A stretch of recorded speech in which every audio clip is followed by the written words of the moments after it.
I'll be going through the answers quickly, so make sure your course book is open and in front of you.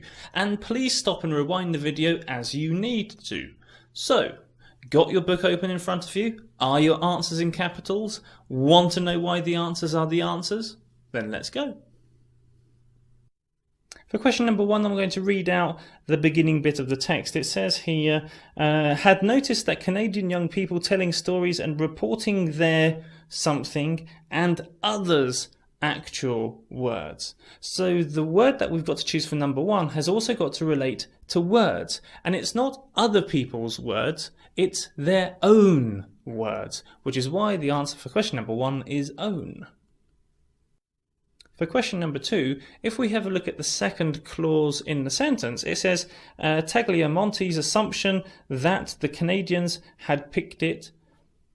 What's missing here is a verb. We don't have a verb which we need in this particular clause. And this verb, really easy verb, all we need here is a simple past. In other words, all we need is was.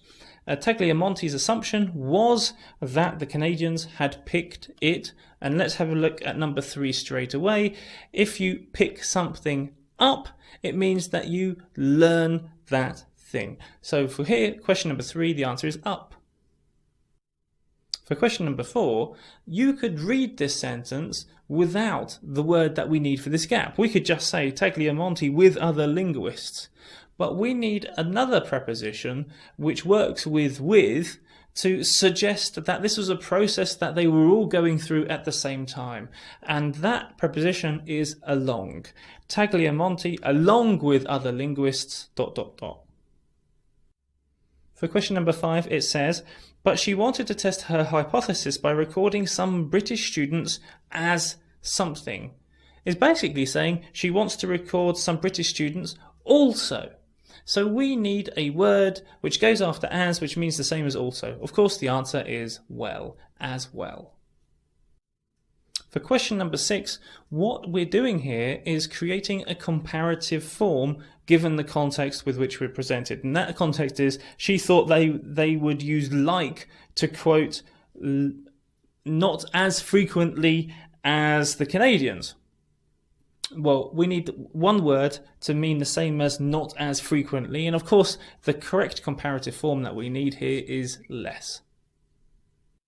For question number 7, all we need here is the preposition to complete the expression. And that expression, the language pattern for that expression is to her or to somebody's plus noun.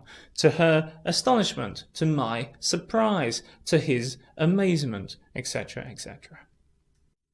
Question number 8, what we need here is a preposition which joins on with the words that follows the gap, which explains how language change was spreading. And it was spreading by means of movies and TV.